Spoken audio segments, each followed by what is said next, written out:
Today on the Dream Big Series podcast, we have Dan Weller with us. Dan is originally from Hays, Kansas, which is about 100 miles from where my brother and I grew up in Colby, Kansas. We were in a lot of the same circles, but never actually knew each other back then. Dan has a really great history in music and stories of just what he's come up through and to where he's at today, which is the auxiliary player, guitar player, keyboard player, and a number of other things for Florida Georgia Line, one of the biggest country groups in the world. Dan is going to talk today about a few things, some of them being the corridor of opportunity, the power of a care package, the rule of three, how music is a business, and also just what it means to work a room. There's so much great information on this podcast with Dan Weller, and one of the things that you can do is share this with people that you think would benefit from it. You know, it takes creativity for every one of us to go throughout our day and do what it is we all do, whether that be, whether you're a writer, you're a musician, you're a mechanic, you're an accountant, it just doesn't matter. It all takes creativity to function. And learning from other creatives is the way we get better and the way we grow. Welcome to the Dream Big Series. This is Chad Borkwin, and this is the Dream Big Series. I am a professional musician and recording artist that has been fortunate enough to learn how to get paid doing what I love. But this didn't just happen for me. In fact, I have years of doing things other than music that have all played the part of the success I get to experience now. But more importantly, I've learned the value of having the right people speak into my life and how that is the key to breaking free of old limiting habits.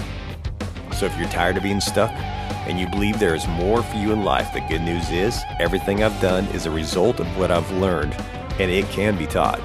Join us as we bring topics and guests onto this show to provide you with valuable insights on how to get to your big dream. This is the Dream Big Series. Welcome to the show. All right, welcome to the Dream Big Series, and I am very excited about today. We've got a friend of ours that we've had for some time now, Dan Weller. It's me. Dan Weller is originally from Hays, Kansas, which is... Central. Almost Central Kansas. Yeah. It's about 100 miles from Colby, which is where we grew up. True. I drove to Hays every Sunday to take guitar lessons from Fulton. Did you really? Back when I first started. I don't know that I knew that. So yeah, that was quite awesome. That was the beginning of commitment there. Awesome. Yes, Fulton. Hey. Yes. So, what a great guy. Man, Dan, I'm excited for a lot of reasons for this interview because Dan's got an extreme knowledge of the business of music. Dan plays with Florida Georgia Line, has for quite some time. But he does more than just play with them. I mean, he's been with them for quite a while, and he's going to share a lot of that stuff. But before we do that, Dan, talk about how'd you get started in music? How did a little bit about the transition that happened from running your own music, your own band, and all those things to playing with Florida Georgia Line to today? Yeah. Can you do that 30 seconds? Really good choices, really bad choices, a lot of luck, a lot of really good people, and a lot of work. There you go. Right. That was 10. You've got another 20 seconds. That's kind of in the nutshell. Dad played guitar when I was a kid. I kept taking his classical, which there's photos of me where I'm playing the neck because I think I'm like, at this point, maybe 6 or 7 with a book trying to figure out chords. So the body of the guitar is over here, and it's funny. Mm-hmm. But they decided to find somebody to teach me lessons. And we had somebody that was really kind and was willing to work with a young kid. His name was Mark Selby, who wound up going on to being a phenomenal songwriter, crazy good guitarist. Lost him a few years ago, very sadly, way too early. But he was my first guitar instructor, and I blame everything else on him that has happened because he was kind of like that initial superhero. Dad was probably the first guy, but he was the one that I went and saw him playing clubs and saw him do all the stuff. And I'm like, man, that's really cool. Wound up going and studying with his instructor at Fort Hays State University. And did that for quite a while, which was finger style stuff. So classical jazz, flamenco, worked in the jazz ensemble. I started playing in bands at 16 and learned a lot, as you tend to do, by stubbing your toe. There's no such thing as failure. You just, unless you do it again. Right. But if you learn from it, and I got a lot of opportunities to learn, still do, but wound up, we took the jazz ensemble rhythm section. We all got along really well. This is at Fort Hays, and found a local singer, and we wound up and started playing clubs.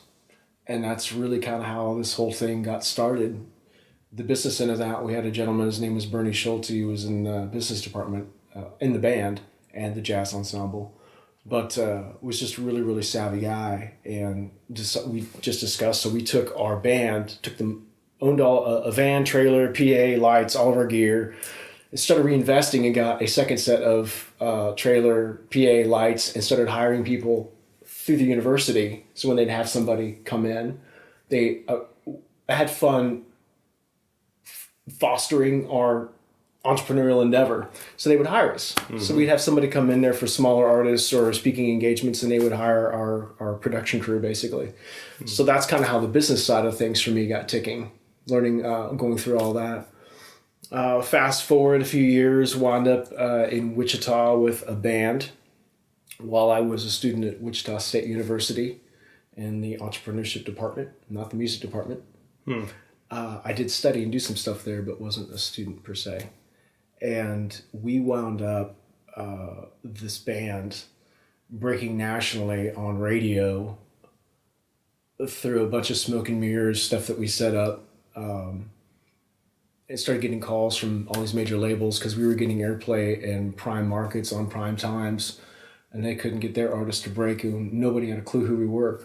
The guy that we recorded the music with asked him if he'd be willing to set up as our guy for the label, to take the phone calls. And he started getting all these phone calls, and people, like, who the hell are you? How'd you do that? He's like, I don't know. But we'll spin back to that in a little bit. Yeah. But so that led to that break happened with a bunch of guys that thought it would be fun to try to break a young band old school. So it was a bunch of program directors, largely in the country market. They were friends of another friend of mine. I don't know if you know Dan Holiday. Mm-hmm. He was on radio for years. Yeah. Lovely human being. Yep. Still a good friend. Mm-hmm. And he just kind of had this idea, and we pulled all these people in that were program directors that just thought it would be fun, and it worked. So we got spin on all these rock stations because they were like, it has to be cool. Let's see if we can do this. So it was an experiment that went well. It was an experiment that went well. And it was all grassroots, just good intentions. Everybody just thought it'd be fun. Yeah. And another good learning experience. But because of that, I wound up getting all these contacts in the country world. Fast forward a little bit more. We can touch back on that departure. But I wound up in Dallas and started getting offers to go work with artists in Austin and Nashville through some of those contacts I'd made. And that's kind of how all this happened. It's just the corridor of opportunity theory, as they say, where one door opens and you get this whole passageway of new opportunities that wouldn't have been there had you not stepped through that first door. So first door was band in Wichita, and then these people, and then moved down to Texas, got closer to stuff. Somebody calls, you go, sure, I can do that. And you go out and you do it and learn. But yeah, so one thing kind of led to another. And when I was in Dallas, I was working in Nashville and Austin, and my wife and I moved back here right before our son was born. So largely the big chunk of what's happened career-wise for me has been while I've been here in Kansas City.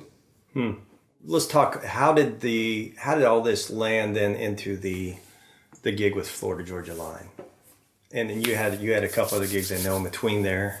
Yeah, so I'll back up a little bit. When we moved here, I did the stay-at-home dad thing for the first 5 years for our son. My wife and I talked about that when we were dating. One of us would, and we both sent out resumes, and she got a great opportunity here in Kansas City. So I literally was in Austin with Ragweed and Drew Womack, and I can't remember who else it was, basically a roving fraternity bus kind of thing, and then flew to Kansas City and was dad. It literally was that day. Wow. Like that day ended and I came here and stayed in town, and I did a couple of things just to keep a toe in the water. I think around maybe '07, I had a friend of mine, and he pulled me in kind of cleanup duty on a few artists, like into the summer, touring guys need to work. This guy's wrapping up his gigs, and this other person's got more stuff coming up, so we'll jump on a new thing. So I kind of did cleanup duty on a few tours. Meaning you went in and would play the rest of the tour? Yeah. So that might be a couple of weeks. It could be a couple of months. It could be, whatever it was, which was fine for me. That's the commitment I wanted. I wanted to, you're out of sight, you're out of mind. So keep making sure that people are like, hey, don't forget me.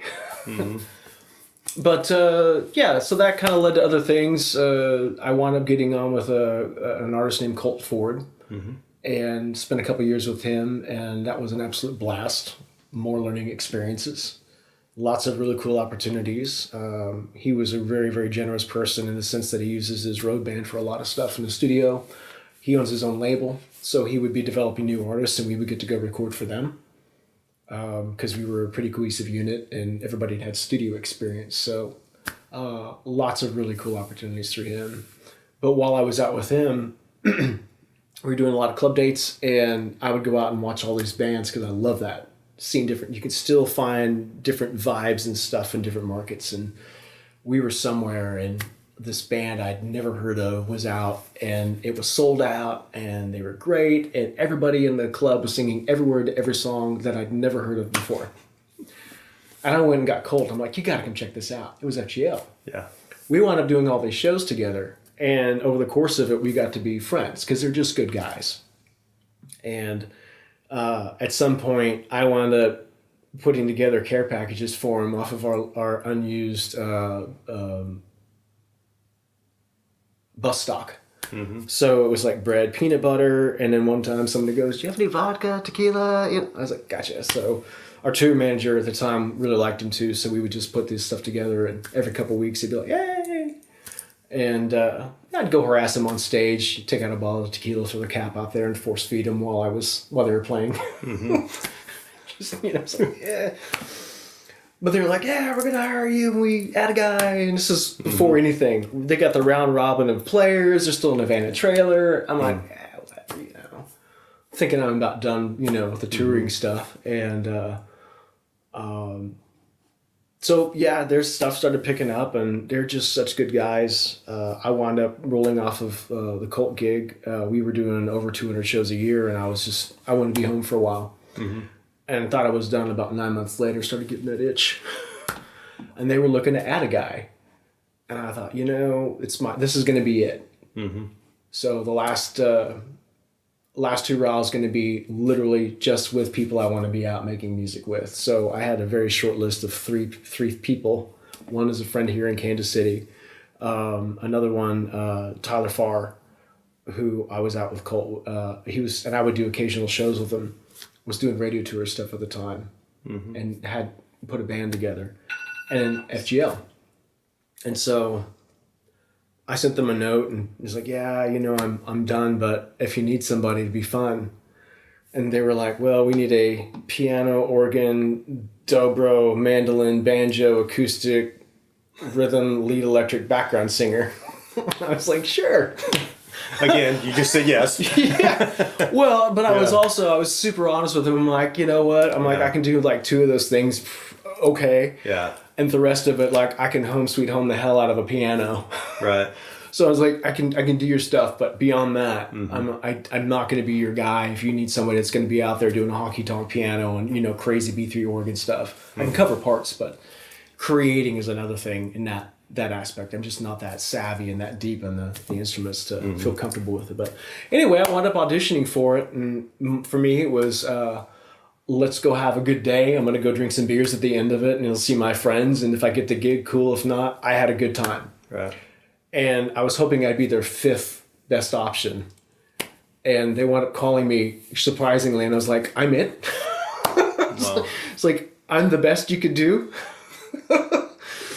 Legitimately, they had a lot of really good dudes there, and like for whatever reason, it just, and a lot of it, you know how it is. There's a lot aside from just the skill set. There's vibe, look, personality. When you're out on a gig, it's more about being in a metal tube with somebody 22 and a half hours out of the day as opposed to the 90 minutes on stage. Like anybody can do that. It's like, how can you survive in this pressure cooker constantly? And that's kind of what it was. I think that wound up getting me the gig is an ability to deal with a lot of different personality types. And so I want to get into some other parts of the meat of the business here, but before we do that, if it's all right, we're going to do a quick ad because we've got a free PDF book to help which is musicians. Awesome. Yes, exciting. So we're going to go to that right now. The music industry is drastically changing and for the better. The power to have a successful music career is in your hands and no longer up to a few gatekeepers. The key is having the right information, the right tools, and committing to do the work. I want to help you jumpstart your career with my free ebook called Play Music, Make More. This free ebook is everything we've done with our own group as well as what I've learned being an entertainment agent, and it's all played into the success we've had as independent artists. Visit playmusicmakemore.com to get your free copy today. And we're back here with Dan Weller talking about his career with Florida Georgia Line and everything else you've got going on. So last week we had Joe Mills on, by the way, which is awesome. What a great guy. A friend of yours, a longtime friend. Joe, we did Confessions of a Tour Bus Driver, and one of the things he talked about was a good hang. Yeah. You know, what it takes to stay on the tour bus. And he had some stories about people that were off the first night, you know. Yes. So, and that's what I've heard already so far, a lot of in your story, is that a big part of what has happened for you is you're just a good hang. I try to be. Yeah. There's a thing that they call the rule of three. Yeah. It's the money, the music, and the hang. Mm-hmm. If you get any two of those, if you think about anything you've ever taken gig-wise, if you get any two of those, it's a great gig. If you've got a great gig, a great hang, and the music's killer, but the money's awful, you'll take the gig. Mm-hmm. It's going to be a blast. If it's a great hang and the money's good, but the music awful, you're still going to take that gig. Right. But the brass ring is if you can get all three. Mm-hmm. And we've been really fortunate. Our camps had that. So it's been fun. But yeah, and the hang is such a part of it for everybody else. Like that's a skill set they don't really talk about. Mm-hmm. But that is a thing. Like when you come in, if your name is not above the door, you have to, when you get there, close your car door, leave your ego inside, put it in the passenger seat, and walk in and get on the bus or the van or whatever it is as a servant of whatever this thing is you're there. It's like, what do I need to do? It's just like having a job. Yeah. You don't go into McDonald's and be like, all right, guys. No, it's like, what do I need to do today? Right. What can I do for you? How can I better my job here? What do we need? Let's go. Well, and with that, I guess what else I heard in there is you have seemed to have developed this ability, whether it just happened or you've been purposeful about it, to say yes without putting what appears to be pressure on the results. Is that accurate to say? Yes and no. Yeah. One thing this is going back to the entrepreneurship program. I was in a business consulting class, and I learned a very valuable lesson. I don't remember a lot about it, but I remember this. I went in and met with the client and basically put a proposal together of all I was going to do, and realized I bit off a lot. I went to the instructor and I'm like, I don't know that I'm going to be able to accomplish this. And he basically told me, you agreed to it. Oh, man. The client is expecting it. You are going to have to find a way. I was like, good learning moment. Mm-hmm. So within that idea, me saying yes is me saying, I understand what is going to be required on my back end. Do I have the time to invest to go and learn how to play XYZ, learn these songs, whatever it is I need to do? And if I can look at that and go, yeah, then I'll not. But yeah, there's a lot. But yeah, it's a no pressure thing. I'm going to go do the best I can do. I know what my limitations are. I'm going to go put as much as I can into it and put my best foot forward. And another one of those learning moments, if I don't get the gig, it's not a failure. It's like, okay, what can I do differently on that? Yeah. That's the whole thing. It's like, there's getting back to the whole, it's not even so much there's so many factors that go into being chosen to go play for somebody outside of your musical acumen. So there's been times I didn't get a gig and it had nothing to do with my ability. I wasn't tall enough. I didn't have the right look. You know, they wanted a big scruffy looking dude and, you know, short hair, clean cut. Hey, you know, it wasn't a fit. Right. They'd look at the stage and go, what's that? So they want the continuity, and, you know, sometimes it's just that simple. It has nothing to do with you. So a lot of people listening to the podcast are musicians that are looking for a way to do this independently. And I mean, just knowing that's a big part of our audience here.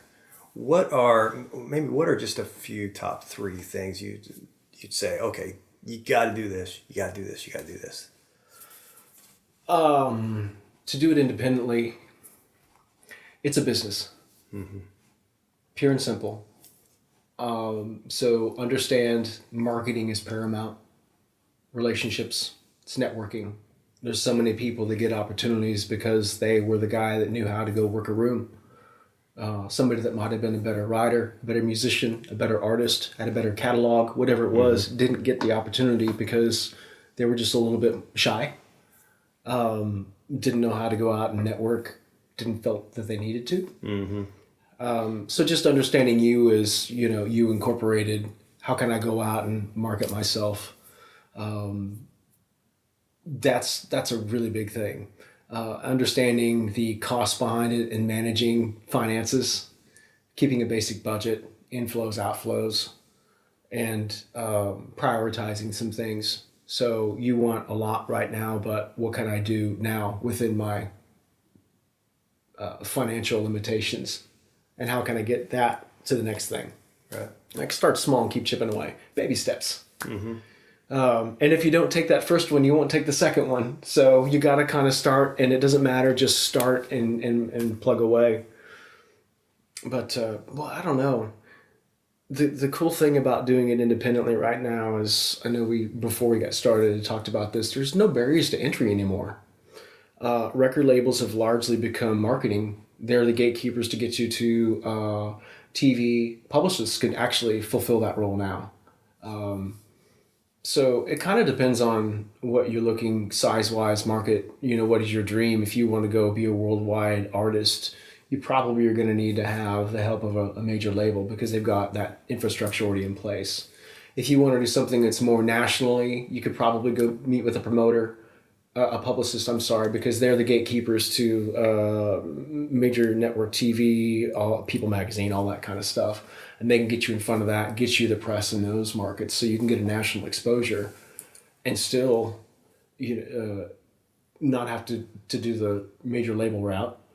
And I say that because you can independently through Play MPE. There's a lot of independent places where you can go and take a song that you've got and use them as a service to go and put it everywhere. On Spotify, they'll put these playlists together, they'll get it out there. They can actually go and send it to program directors for you, depending upon what level of service you want from them. Of course, price ranges change, but you can go out there and have them act again as kind of your record label to go out and put all your material in the right places to be heard for a fee. Anybody that's got a computer and a microphone there's a minimal investment, you can go and record. Quality is going to be different. Right. Depending upon your environment and your own skill set, which again, we'll go back to what I was going to say earlier of constantly keep learning new skills. So if you want to go be an independent, there's so much information on YouTube. And if you are in Johnson County and you're a member of the public library, you have access to lynda.com.